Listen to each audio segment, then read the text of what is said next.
এজন্য 5ই আগস্ট দিয়া আপনারা যারা আজকে বসেছেন তারা ফারুকীদের মতো নাট্যকার, ফারুকীদের মতো নাস্তিক, ফারুকীদের মতো মানুষগুলোকে আবার বসাবেন। এটা হবে না, এটা হবে না, এটা হবে না, এটা হবে না।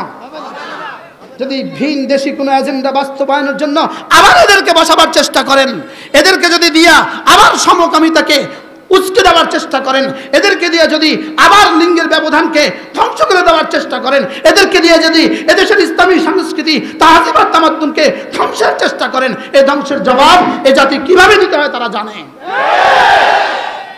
কি এজন্য পর্দার আড়ালে বসে বসে কি করবেন? ফারুকীদেরকে আবার বসাবেন। এটা হবে না, জোরে বলেন এটা হবে না। আল্লাহ উম্মতে মুসলিমাকে হেফাজত করেন। উচিত ছিল না এই কথাগুলো বলা, আমরা আপনাদের কাছে এটা আশা করি নাই। এত হাজার রক্তের বিনিময়ে আপনারা ওখানে গিয়েছেন, আমরা আপনাদের কাছে এটা আশা করি নাই। আমরা আপনাদের কাছে কি করি নাই? আপনাদেরকে জিজ্ঞেস করি, একটা নায়কের নাম বলেন, নায়ক যে গত 16 বছরে একটা নায়ক নিহত হয়েছে, একটা সিনেমা কর্মী নিহত হয়েছে, বলেন, আবার বলেন, একটা সিনেমা কর্মী নিহত হয়েছে। কোনদিন কোন সিনেমা কর্মী আহত হয়েছে? গত 16 বছরের নির্যাতনের শিকারে কোন সিনেমা কর্মী নিহত হয়েছে? নির্যাতনের শিকারে কোন সিনেমা কর্মী আয়না করে গেছে? কোন সিনেমা কর্মী গুম হয়েছে? তাদের কুরবানিটা কোথায়? তারা কি করেছে দেশের জন্য? তারা কি করেছে দেশের জন্য? তাদের সভাপতিকে, তাদের কর্তাকে এখন কেন তত্ত্বাবধায়ক সরকার উপদেষ্টা বানানো হবে? কোন যুক্তিতে? বলেন কোন যুক্তিতে? কোন যুক্তি নাই, বলেন কোন যুক্তি নাই, কোন। অতএব অযৌক্তিক কাজ এদেশে হবে না, অযৌক্তিক কাজ এদেশে হবে না। আল্লাহ উম্মতে মুসলিমাকে হেফাজত করেন। এজন্য আমরা আপনাদের কাছে দাবি জানাচ্ছি, 18 কোটি মানুষের ম্যান্ডেটকে যদি বিদ্রুপ করেন, আস্থা করে ইতিহাসের আস্থা করে আবার নিক্ষিপ্ত হবেন, ইতিহাসের আস্থা করে আবার নিক্ষিপ্ত হবেন। 16 বছরে তো দেশে ফিরতে পারেন নাই, জাতির রক্তের বিনিময়ে আপনাকে দেশে ফিরানো হয়েছে। জাতির রক্তের উপরে, জাতির না ওলামায়ে উম্মতের রক্তের উপরে, ওলামায়ে উম্মতের রক্তের উপরে দেশে আসছেন। ওলামায়ে উম্মতের সাথে গাদ্দারি চলবে না, ইসলাম আর মুসলমানদের সাথে গাদ্দারি চলবে না। আল্লাহ উম্মতে মুসলিমাকে হেফাজত করেন। আমরা আপনাদের কাছে এখনো সুন্দর ভাষা আবদার জানাচ্ছি। আমরা সুন্দর ভাষায় কি জানাচ্ছি বলেন? আবদার জানাচ্ছি। আল্লাহ তাআলা আমাদের সকলকে হেফাজত করেন। এজন্য এতাআতিদের ব্যাপারে দ্রুত সিদ্ধান্ত নেন। এতাআতিদের ব্যাপারে দ্রুত সিদ্ধান্ত নিতে হবে সরকারকে। বলবে এতাআতিদের ব্যাপারে দ্রুত সিদ্ধান্ত নিতে হবে। সরকারের উপদেষ্টা মণ্ডলীদেরকে আমরা জানাচ্ছি, দায়িত্বহীন ভাষা জানাচ্ছি, একদিকে 99% মানুষ, আরেকদিকে 1%। না 1% হবে না, 1000 ভাগের 1 ভাগ হবে না। 1000 ভাগের 1 ভাগও কি হবে না। হ্যাঁ, এদের প্রতিদিনের এদের কি বলে এটাকে, মিডিয়ার সামনে এদের মিথ্যা আস্ফালন, এটা যেন আপনারা ধোঁকা খেয়ে না যান। এটা মিথ্যা আস্ফালন, বলেন এটা কি মিথ্যা আস্ফালন। কথা তো দূর চলে গেছে। সুম্মা আওরাসনাল কিতাব আল্লাযীনা ইসতাফাইনা মিন ইবাদিনা ফামিনহুম যালিমুন লিনাফসি ওয়া মিনহুম মুকতাসিদ ওয়া মিনহুম সাবিকুম বিল খায়রাত। তাহলে এটা কোরআন কে দিয়েছে? আল্লাহ। জোরে বলেন কে দিয়েছে? আল্লাহ। আমাদের সিনায় কোরআন কে রেখে দিয়েছে? যিনি কোরআন রেখে দিয়েছেন তিনি হেফাজত করবেন, এটা তার ওয়াদা, এটা তার কি ওয়াদা। অতএব ফু দিয়ে নিভিয়ে দিবেন, এটা হবে না। ফু দিয়ে নিভিয়ে দিবেন, এটা হবে না। আমার কথা অনেক দূর চলে গেছে, কি করব? আল্লামা ইবনে তাইমিয়া মনে আছে? ভুলে গেছে। এরপরে বাছনি শুরু করেছেন। বাছনি শুরু করে যার সিনাকে পছন্দ হয়েছে তার সিনা ইলম রেখে দিয়েছেন। কি রেখে দিয়েছেন বলেন? ইলম রেখে দিয়েছেন। তাহলে ইলম রেখে দিয়েছেন কে? আল্লাহ। স্বয়ং রব রেখে দিয়েছেন। আল্লাহ তাআলা মেহেরবানি করে ওই ইলমের বাগান এই মাদ্রাসা, ওই ইলমের বাগান কি এই মাদ্রাসা। আল্লাহ তাআলা এই মাদ্রাসাকে কবুল করেন। আমাদের সকলের হায়াতের মধ্যে আল্লাহ তাআলা বরকত দান করেন। আমাদের হযরত মাওলানা ইব্রাহিম সাহেব আজকের এই মাদ্রাসার মুহতামিম, তার আব্বা হযরত মাওলানা আবুল হাসান সাহেব রহমতুল্লাহি আলাইহি এই চেয়ারেই বসে থাকতেন। আল্লাহ তাআলা তার কবরকে জান্নাতের টুকরো বানিয়ে দেন। ইব্রাহিম সাহেব এক নওজোয়ান আলেমে দ্বীন, মাশাআল্লাহ। সে অনেক কাজ করতেছে। এই ঘরটা গত বছর আমরা দেখছি এখানে কি আছে, টিনের ঘর। আলহামদুলিল্লাহ 7500 স্কয়ার ফিটের ছাদ এখানে তৈরি হয়ে গেছে। বলেন আলহামদুলিল্লাহ। আল্লাহ তাআলা যেন এই মাদ্রাসাকে কবুল করেন, মাদ্রাসার সমস্ত জরুরত আল্লাহ তাআলা পুরা করে দেন। আমি আমার আয়াতে কারিমা যেগুলো পড়ছি আগামী বছর এগুলো আবার পড়ব ইনশাআল্লাহ। আল্লাহ তাআলা যদি আমাদেরকে বাঁচিয়ে রাখেন। সুবহানাল্লাহি ওয়া বিহামদিহি, সুবহানাকাল্লাহুম্মা বিহামদিক, আশহাদু আল্লা ইলাহা ইল্লা আনতা, আস্তাগফিরুকা ওয়া আতুবু ইলাইক। নতুন কি একজনও যায় নাই, আর পেছনে যারা গেছে আলহামদুলিল্লাহ হাজার হাজার তওবা করতেছে। সুবহানাল্লাহ বলবেন না? এখন মিছা কথা ছাড়া তাদের কাছে আর কোনো পুঁজি নাই। কি কথা বলেন? মিছা কথা, প্রতিদিন মিছা কথা। আর কতগুলো পয়সা দেওয়া মিডিয়া, বুঝেন না কথা? কতগুলো পয়সা দেওয়া কি, কতগুলো পয়সা দেওয়া মিডিয়া ছাড়া তাদের কাছে আর কোনো কি নাই, আর কোনো হাতিয়ার নাই তাদের কাছে, আর কোনো কি নাই বলেন, আর কোনো হাতিয়ার নাই। এজন্য পয়সা দেওয়ার দিন শেষ, মোসাদের দিন শেষ। মোসাদের কি শেষ বলেন? মোসাদের দিন শেষ, পয়সা দেওয়ার দিন শেষ। এই জন্য ইস্তেমার নামে আস্ফালনের দিন শেষ। আল্লাহ আমাদেরকে বুঝ দান করেন। এরা ভাবছিল আমাদেরকে টুকরো করে দিবে।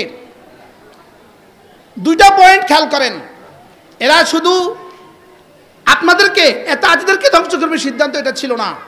মূল সিদ্ধান্ত ছিল আমরা এত গবেষণা করলাম, এত কিছু করলাম, এর পরেও এই মাদ্রাসাগুলো চলে কেমনে, এরপরেও এই মাদ্রাসাগুলো কি চলে কেমনে। গবেষণা করতে করতে দেখলো এই মাদ্রাসাগুলো চলে ওই যে মানুষগুলো ইঞ্জিনিয়ার, ওই মানুষগুলো ডাক্তার, ওই মানুষগুলো প্রফেসর, ওই মানুষগুলো ব্যবসায়ী, এরা ব্যবসা করে, এরা চাকরি করে, এরা চাকরি করে ব্যবসা করে, এদের টাকাগুলো এরা মাদ্রাসায় ঢেলে দেয়। বাস্তব না বাস্তব? এদের ছেলেদেরকে মাদ্রাসায় দেয়, আর এদের টাকা কোথায় দেয়? মাদ্রাসা দেয়। এই টাকা দিয়ে আর মাদ্রাসা ছেলে দিয়া এরা মাদ্রাসা চালায়। মাদ্রাসা চালাইতে গিয়া আমরা দিন যেখানে গিয়ে ধ্বংস করি, এরা এখান থেকে আবার শুরু করে। অতএব চূড়ান্ত সিদ্ধান্ত নিতে হবে, মাদ্রাসা শেষ করতে হবে। মাদ্রাসা মাদ্রাসা মাদ্রাসা শেষ করতে হবে। কি মাদ্রাসা শেষ করতে হবে। এই মাদ্রাসা শেষ করতে গিয়া কোন পয়েন্ট আবিষ্কার করলে মাদ্রাসা শেষ করা যাবে? অতএব এক দলকে আবিষ্কার করো, এক দল। এই জন্য একজনকে কিনছে, দিল্লির একজনকে কিনছে। দিল্লির একজনকে কি করছে বলেন? দিল্লির একজনকে কিনছে।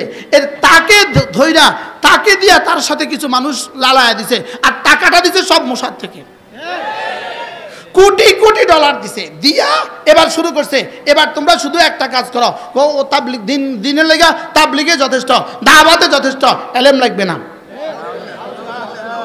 এই সুর তুলছে না তুলছে না বলেন? জোরে বলেন, এই সুর তুলছে না তুলছে না? এলেম লাগবে না, ওলামা লাগবে না, আমরাই পারবো, এরকম সুর তুলছে না তুলছে না বলেন? আর স্লোগান দেয় ও ধোকাবাজির জন্য 2-10টা আলেম কিনে লইছে, আর স্লোগান দেয় আমাদের সাথে তো ওলামা আছে। ওলামা আছে না তো ওলামা?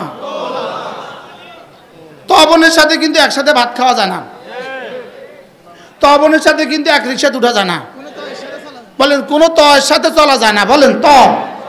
তবন, খালাতো বোন, মামাতো বোন, ফুফাতো বোন, জ্যাঠাতো বোন আছে না নাই বলেন? এবার এই ওলামারা কি বলেন? যাকে জিজ্ঞেস করবেন সেই বলবে আমাদের সাথে তো ওলামা আছে। কি আছে? তাইলে এখানে উদ্দেশ্য কি শুধু সাধারণ মানুষকে ধ্বংস করা, না ওলামাদেরকেও ধ্বংস করা? এবার দেখলো কি রে, এত কিছু করি, এদের শিক্ষা ব্যবস্থার মধ্যে এত পরিবর্তন করলাম, শিক্ষা ব্যবস্থার মধ্যে যুগ যুগ ধরে শিক্ষা ব্যবস্থার মধ্যে এত পরিবর্তন করলাম, এরপরে ইঞ্জিনিয়ার আবার পাগড়িওয়ালা হয় কা, ইঞ্জিনিয়ার আবার নামাজি হয় কা, কিরে ইঞ্জিনিয়ার আবার রোজাদার হয় কা, কিরে ইঞ্জিনিয়ার আবার মোবাল্লেগ হয় কা, ইঞ্জিনিয়ার আবার বয়ান করে কা, কিরে নামাজি আবার নামাজি হয় কেন? কিরে এত কিছু করলাম, এরা আবার দিনের জন্য সারা দুনিয়া ঘুরে কেন? তাহলে বোঝা গেছে এরাই ঘুরে কেন, ওলামারা আছে, ওলামারা চলে কেন, এরা আছে। আমি কি বুঝাতে পারছি আপনাদেরকে? কিরে বাংলাদেশে এটা কি কি করতেছে? পড়ে স্কুলে, পড়ে কলেজে, পড়ে ইউনিভার্সিটিতে, ওরে হইয়া যায় পাগড়িওয়ালা, হইয়া যায় দাড়িওয়ালা, আছে না নাই বলেন না? হইয়া যেতেছে জুব্বাওয়ালা, হয়ে যেতেছে 6 নম্বরওয়ালা, হয়ে যেতেছে জিকির করনেওয়ালা, হয়ে যেতেছে এলমো জিকিরের ওয়াজ করনেওয়ালা। হইতেছে কি হইতেছে না? তাহলে টার্গেট কয় দলকে ধ্বংস করা? কয় দলকে? কে কে? ওলামা তলাবাদেরকে ধ্বংস করা আর আওয়ামকে ধ্বংস করা। বুঝেন নাই কথা? আর কি করা? আওয়ামকে ওলামাদের থেকে বিচ্ছিন্ন করে ধ্বংস করা, আর ওলামাদের থেকে আওয়াম থেকে বিচ্ছিন্ন করে ধ্বংস করা। কারণ ওলামাদেরকে যদি এক ঘরে করে দিতে পারো, আওয়াম আর টাকা দিবে না, টাকা যদি না দেয় এরা বন্ধ হয়ে যাবে, আর এরা যদি না থাকে তো ওরা দিন হারাবে, তাহলে দুটো দল ধ্বংস হবে, এরাও ধ্বংস হবে এরাও ধ্বংস হবে। লেকিন আরশের মালিক কি বলে, এরা ধ্বংস হবে না, সারা পৃথিবীও যদি টাকা না দেয় এরা ধ্বংস হবে না, তবে এটাই জিম্মাদার আমি। বাকি থাকলো এর বিপরীত দল, এদের ব্যাপারে তো রবের এই সিদ্ধান্ত নাই। বুঝেন নাই কথা? এদের ব্যাপারে তো রবের কি নাই, রবের এই সিদ্ধান্ত নাই, ওদের ব্যাপারে তো রবের এই সিদ্ধান্ত নাই। এই জন্য এরা হয়ে গেছে বাম দল, এরা হয়ে গেছে বি গ্রুপ, এরা হয়ে গেছে এ গ্রুপ। আরে সুবহানাল্লাহ বলেন না, এরা হয়ে গেছে কোন গ্রুপ বলেন? এ বলেন, আমরা হয়ে গেছি এ বলেন। এতে আলেম, বিতে বাতিল, এ কয় গ্রুপ হয়েছে বলেন? কি কি বলেন? এ গ্রুপ, আবার কোন? এতে কি, বিতে কি? এবার এতে যে গ্রুপ আছে, এতে আলেম, এই গ্রুপকে হেফাজত করবে জিম্মাদারি কার? আর বি গ্রুপকে হেফাজত করে জিম্মাদারি আর রব নিছে? এটা রব নেয় না, র নিছে। র কে নিছে বলেন? র নিছে, মোসাদে নিছে। মোসাদ, ইসরায়েলের মোসাদে নিছে, আর ইন্ডিয়ার র নিছে। আর এই গ্রুপের জিম্মাদারি নিছে কে? আবার বলেন কে নিছে? এই জন্য ফুদিয়া উড়ে দিবা, এটা হবে না। বলেন না ইনশাআল্লাহ, বলেন ইনশাআল্লাহ। 1450 বছরের পৃথিবী থেকে মুছা যা নাই, আর তোমরা শুধু এক ইস্তেমার নাম দিয়ে মুছে দিবা। আচ্ছা, ইস্তেমাটা না হলে কি হবে? আমি বলি এই গ্রুপের ইস্তেমাও এবার হবে না, অসুবিধা কি? ইস্তেমা ফরজ, জোরে বলেন। ইস্তেমা ফরজ, ইস্তেমা ওয়াজিব, ইস্তেমা সুন্নতে মুআক্কাদা, ইস্তেমা মুস্তাহাব, ইস্তেমা নফল। ধরো জায়েজ, জায়েজ। আজকের এই মাহফিলটা এখানে না হলে কি অসুবিধা ছিল? এটা ফরজ, ওয়াজিব, সুন্নতে মুআক্কাদা, নফল, মুস্তাহাব। হ্যাঁ জায়েজ। আল উমুরু বিমাকাসিদিহা, নিয়তের কারণে সওয়াব হবে। বুঝেন নাই কথা? জায়েজ, নিয়তের কারণে কি হবে? তাহলে ইস্তেমা না হলে না হোক, কোনো অসুবিধা নাই, লেকিন সাহাব সাহেব আসতে পারবে না। সব বক্তব্য বলেন, কি বলছি বলেন, কি বলছি? প্রয়োজনে এই গ্রুপের ইস্তেমা হবে না, লেকিন কোনো বাতিল দেশে উঠতে পারবে না। ইস্তেমা 10 বছর পরে হবে। ইস্তেমা না হলে কি হবে? এখানে ইস্তেমা বিষয় নয়, এখানে ইস্তেমা বিষয় নয়, এখানে ইস্তেমা বিষয় না। বিষয়টা হলো ওই বাতিলকে প্রতিষ্ঠিত করার বিষয়। ওই বাতিলকে আসতে দেওয়া হবে না, এই বাতিলকে বাংলাদেশে চলতে দেওয়া হবে না, হবে না, হবে না, হবে না।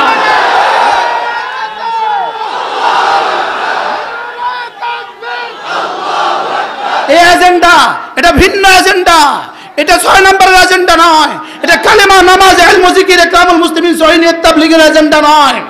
এটা এজেন্ডা শুধুই মাদ্রাসা ধ্বংসের এজেন্ডা, শুধুই মসজিদ ধ্বংসের এজেন্ডা, শুধুই ইসলাম ধ্বংসের এজেন্ডা। জিজ্ঞেস করে হুজুর এই এজেন্ডা একটা সাধারণ জিনিস নিয়ে আপনারা মাতেন কেন? না, এটা সাধারণ জিনিস নয়, অসাধারণ জিনিস। এটা কি নয়? এটা ভয়ঙ্কর জিনিস। বলেন এটা কি জিনিস? এটা ভয়ঙ্কর জিনিস। ইলম উলামার বিরোধিতা করা ভয়ঙ্কর কুফরি, ভয়ঙ্কর ইহুদিয়ত। ইহুদিরা আমাদের এত সর্বনাশ করে নাই, নাসারা আমাদের এত সর্বনাশ করে নাই, হিন্দুরা আমাদের এত সর্বনাশ করে নাই, এরা আমাদের যে পরিমাণ সর্বনাশ করবে। এরা ঘরের শত্রু। এরা কিসের শত্রু বলেন? এরা ঘরের ইঁদুর। এরা কি ইঁদুর? ঘরের ইঁদুর। এজন্য এই মামলা মামুলি মামলা নয়। কি বলছি বলেন? এটা কি নয় বলেন? এটা কোনো সাধারণ ব্যাপার নয়। শুধুই টার্গেট উলামায়ে উম্মত থেকে জাতিকে বিচ্ছিন্ন করো। উলামায়ে উম্মত থেকে যদি জাতিকে বিচ্ছিন্ন করে দাও, জাতিও ধ্বংস হবে, উলামায়ে কেরামও ধ্বংস হবে। লেকিন না, না, উলামা ধ্বংস হবে না, যাদের জিম্মাদার রব নিয়েছেন। জঙ্গির রক্তের বিচার হইতে হবে এই দেশে। এজন্য রব নিয়েছেন, রব রব রব রব রব রব রব। তোমাদের জিম্মাদার রব, আমাদের জিম্মাদার রব। এজন্য ইন্না নাহনু নাযালনা যিকরা ওয়া ইন্না লাহু লাহাফিজুন। পাঠিয়েছি আমি, হেফাজত করব আমি।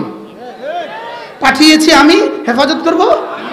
আশা করি বুঝে দেখলে আপনারা বুঝবেন আমরা এই বিষয়ে কথা বলছি কেন। ইজতেমা না হোক কোনো অসুবিধা নাই, ইজতেমা না হোক কোনো অসুবিধা। একটা জায়েজ জিনিস নিয়ে এভাবে ঝগড়া করার কোনো সুযোগ নাই। কি বলছি বলেন? একটা জায়েজ জিনিস নিয়ে এভাবে ঝগড়া করার কি নাই? একটা জায়েজ জিনিস নিয়ে মারামারি করার কোনো সুযোগ নেই।